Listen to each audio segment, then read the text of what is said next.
మాట చూద్దాం. యెహోవా యందు భయభక్తులు కలిగి ఉండుట జీవ సాధనము అని చెప్తున్నాడు.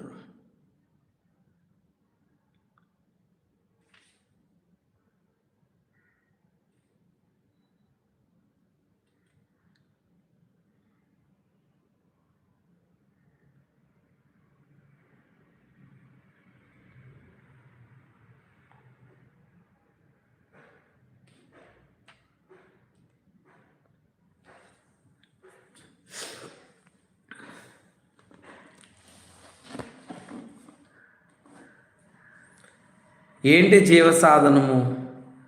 ఏమండి, ఏంటి జీవ సాధనము అంటే యెహోవా యందు భయభక్తులు కలిగి ఉండుట. యెహోవా యందు భయభక్తులు కలిగి ఉండుట లీడ్స్ టు లైఫ్.